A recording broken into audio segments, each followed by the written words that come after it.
Bonjour à toutes et à tous, je suis ravie de vous retrouver dans votre magazine quotidien Smart Education.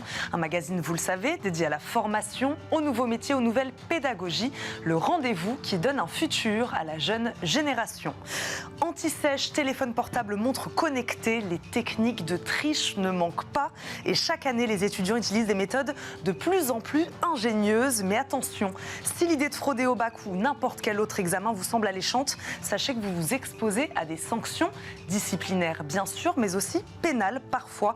Nous faisons le point aujourd'hui avec Maître Valérie Piot, avocate experte en droit de l'éducation, qui défend d'ailleurs fréquemment ces fraudeurs d'un jour. Bonjour Maître. Bonjour. Merci beaucoup de nous accompagner aujourd'hui dans Smart Education. Maître Valérie Piot, ma première question est simple. La triche aux examens, est-ce que ça a toujours été un sujet? Là, j'ai donné quelques exemples, on va dire, de nouvelles techniques, ces nouvelles technologies. La triche, globalement, ça a toujours été un sujet? La triche existe depuis toujours. Simplement, les moyens sont de plus en plus numériques, électroniques, mais la triche existe depuis la nuit des temps. Depuis que les examens existent, à mon avis. Et donc, ça s'est accentué avec ces innovations technologiques? Alors moi, je vois beaucoup de problèmes de triche. Je pense qu'on va en reparler avec les téléphones portables et les montres connectées. Il y a une multiplication des litiges et avec tous les problèmes grâce à Internet de plagiat et éventuellement ChatGPT également. Voilà, tous ces problèmes-là ouvrent un boulevard de triche beaucoup plus large qu'avant. Vous, depuis combien de temps vous défendez ces jeunes fraudeurs aux examens? Alors écoutez, depuis une vingtaine d'années, et voilà, je vois effectivement l'évolution entre téléphones portables, aussi beaucoup de triches en réseau avec des groupes Discord, et puis les problèmes de plagiat à répétition. Bon, on va peut-être rentrer dans le détail de ce qu'est tricher, pas tricher, les conséquences, les sanctions. Est-ce que les étudiants, parce que ça rejoint ce que vous disiez à l'instant, les étudiants, les lycéens, est-ce qu'ils sont conscients qu'ils ont le droit à un avocat pour se défendre devant l'administration et puis après peut-être aussi face à la justice? Non, je pense que souvent les familles ne savent pas trop d'ailleurs si elles peuvent se faire assister ou pas. Donc, moi, ce que je préconise pour les familles, faites-vous assister, alors que ce soit par un avocat, parce que ça sera un professionnel, soit par quelqu'un de votre famille ou un proche. Mais comme c'est très impressionnant et surtout les enjeux sont très importants puisqu'on risque jusqu'à 5 ans d'interdiction de repasser le bac. Donc c'est des sanctions qui sont extrêmement lourdes et qui impactent l'avenir. Donc faites-vous représenter. Donc c'est possible par un avocat, mais ça peut être par quelqu'un qui va s'exprimer objectivement sans avoir le côté émotionnel qu'on va avoir compte tenu des enjeux. Quels comportements, alors on va rentrer dans le détail, peuvent être qualifiés aujourd'hui de fraude ou tentative de fraude, notamment pour le bac? Et ensuite peut-être qu'on va rentrer dans le détail sur, je ne sais pas, quel texte de loi régit un peu tout ça. D'accord. Alors déjà, souvent les élèves n'ont pas l'impression que le portable, on leur répète qu'ils ne doivent pas avoir le portable, et le problème c'est que les adolescents, souvent le portable il est greffé, il fait partie d'eux, et moi j'ai déjà défendu des élèves qui avaient oublié le téléphone dans la poche, donc ça vraiment à une vigilance particulière, et aussi les montres connectées. Parce que le simple fait d'avoir un téléphone portable sur soi ou une montre connectée... Exactement, il faut savoir que le simple fait d'avoir un téléphone éteint dans sa poche va vous amener à comparaître devant la commission disciplinaire pour fraude au bac, puisque les instructions c'est vous devez laisser votre téléphone portable dans votre sac à l'entrée de la salle. Donc ça, même éteint, c'est une tentative de fraude. Et est-ce que c'est aussi grave que de l'avoir allumé et en plus d'avoir gardé des réponses ou d'être allé sur Internet? C'est là où il y a une graduation et c'est là qu'il va falloir bien se défendre. C'est qu'en fait, la sanction va être de plus en plus lourde selon qu'on considère qu'il y a eu préméditation ou pas. Donc si vous oubliez votre téléphone dans votre poche éteint, il va vraiment bien falloir l'expliquer. Et alors c'est là où je ne sais pas si c'est important de parler du procès verbal de fraude. Parce qu'en fait, si on vous surprend avec votre téléphone, vous allez terminer votre examen, mais après il va y avoir un procès verbal, et c'est ça un peu comme la police, le procès verbal va générer les poursuites, là c'est pareil.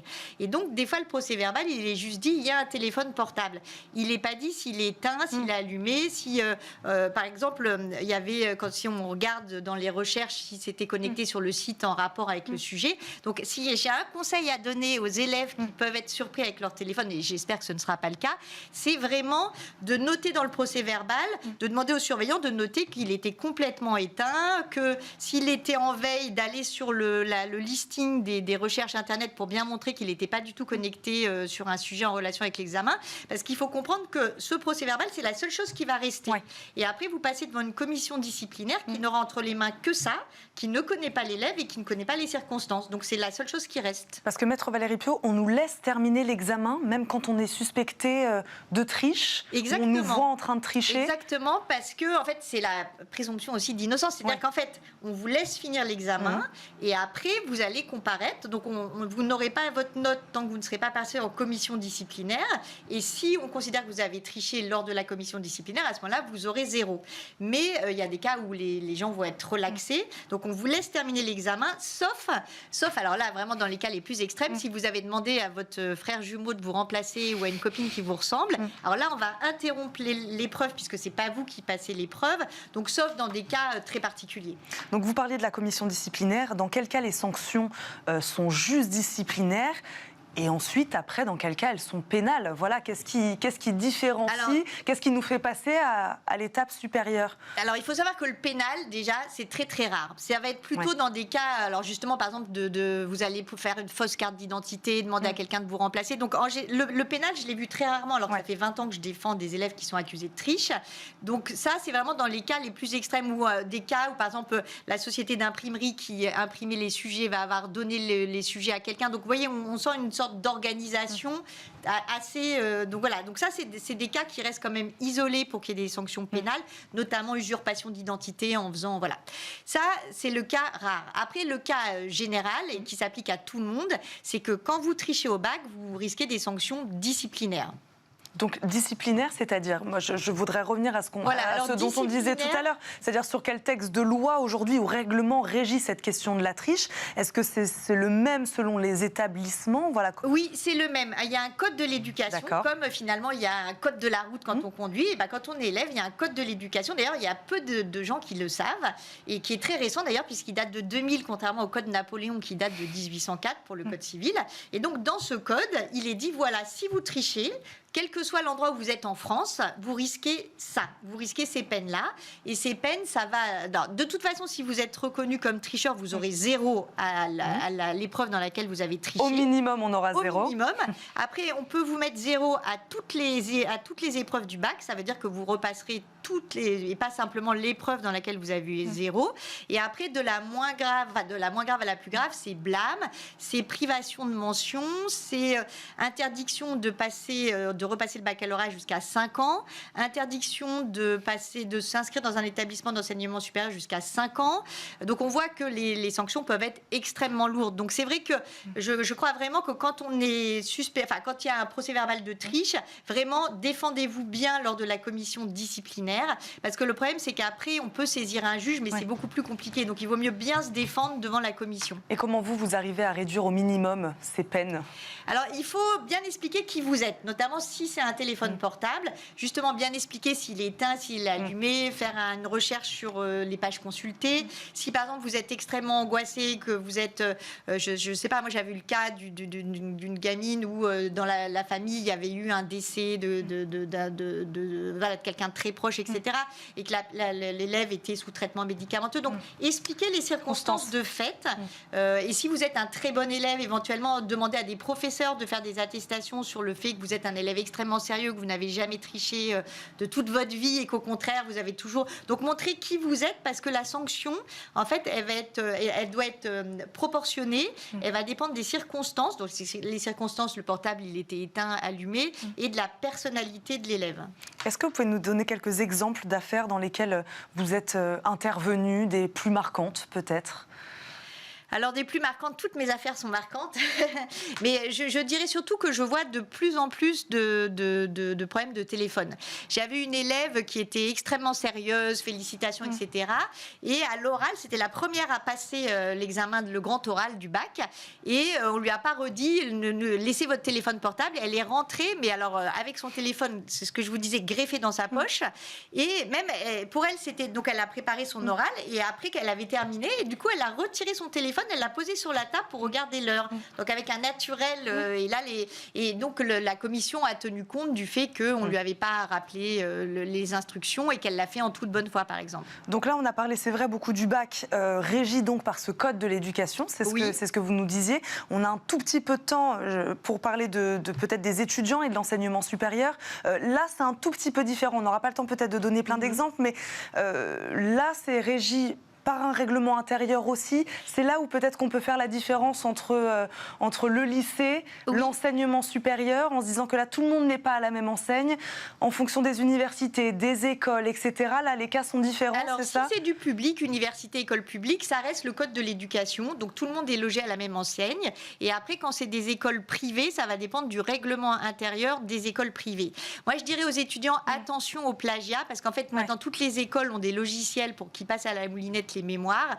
Donc, être très vigilant par rapport au taux de plagiat, parce que moi, j'ai quand même de plus en plus de poursuites à cause de plagiat pour notamment des mémoires. Est-ce qu'ils s'adaptent assez rapidement Est-ce Non, que je dirais que les étudiants, c'est un peu comme je dirais le dopage dans les voilà.